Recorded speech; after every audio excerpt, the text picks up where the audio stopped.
Well, John Herbstsays is a former US ambassador to Ukraine. He's optimistic the US and Ukraine will sign the deal on access to critical minerals. I am not fully familiar with the terms of the agreement at this point, but I know that it has both an important geoeconomic and geopolitical impact. Important for the United States, important for Ukraine, important for our allies and partners. On the geoeconomic side, we know that the Russians have played nasty hardball with their hydrocarbons for political purposes, meaning oil and gas supply. The Chinese have done the same with their rare earth minerals. Ukraine has substantial resources both on hydrocarbons and critical minerals. They would be a far more reliable supplier for the United States and our partners and allies. We've been seeking reliable suppliers for these things. So this is a good step towards geoeconomic stability for the United States, our allies and partners. It's also important geopolitically. Trump is transactional.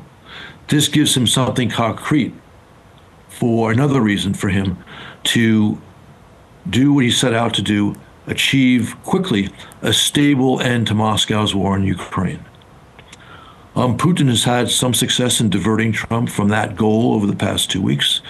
This, I think, will help Trump refocus on the real problem to a peace deal soon, which is Putin himself.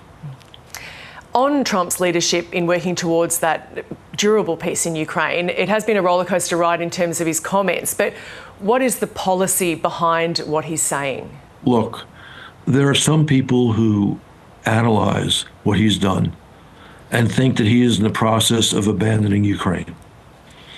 I understand that, given the factually wrong and logically improper comments he's made regarding Ukraine, regarding Zelenskyy, regarding the war. Also, I understand the sharp criticism of Trump's decision to not refer to Russian aggression in the resolution at both the UN Security Council and the UN General Assembly that were moved yesterday. Those I think, are serious tactical errors on the part of the administration. But I think he still wants to see a quick, durable peace, something he set out and his team set out very quickly after the election. And he's been diverted from this objective in the last 2 weeks. And I think the mineral deal helps him come back to that initial purpose. Macron met with the president yesterday. Do you think progress was made in terms of a just outcome for Ukraine? And further to that, we know that the UK PM Keir Starmer will be up next, meeting with Trump in a couple of days, coming with a gift of increased defence spending. That's what Trump wants to hear, right? Yes. Look, I think Europe has, over the past week and a half, demonstrated a new determination to help bring about a quick, durable peace. And so Macron and Starmer's readiness to send their troops to Ukraine is an important step in that direction. It's also consistent with the two terms that Trump said Russia would have to accept to make this deal possible, meaning the deployment of European troops to prevent future Russian aggression in Ukraine, and also the sending to Ukraine of a massive supply of weapons, again, to deter future Russian aggression. So these are very positive developments. But let me make one more point. I don't think what Trump is trying to achieve can actually be called a just peace. A just peace would involve kicking all the Russian troops out of Ukraine. And that's not what's on Trump's agenda. But it could still be a durable peace, and one that is ultimately good for Ukraine, although far from perfect. European leaders insist their troops in Ukraine would require a US security guarantee moving forward, a backstop. Will that be what you're looking out for in terms of the leaders' comments to come after this upcoming meeting with Keir Starmer this week? Okay.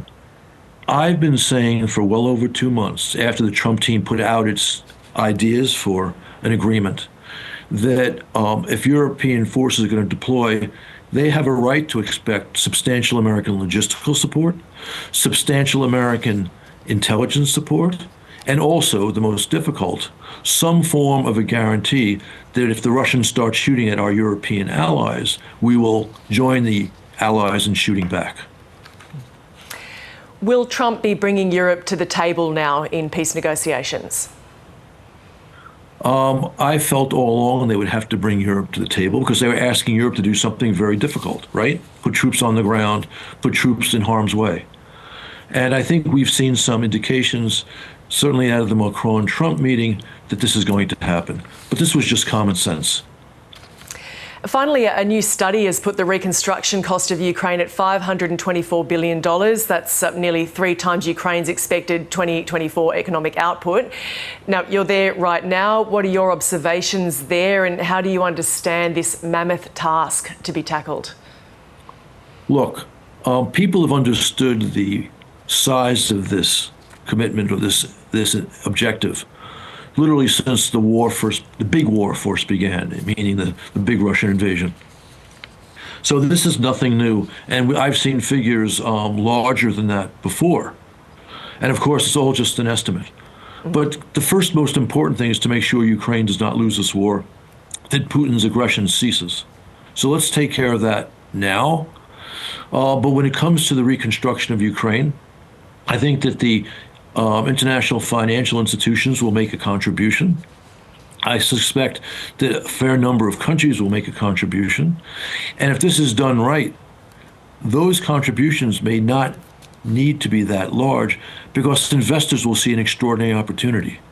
Ukraine has a highly educated population. Ukraine has exceptional natural resources, and there'll be serious profits to be made by those wise enough to get into Ukraine early.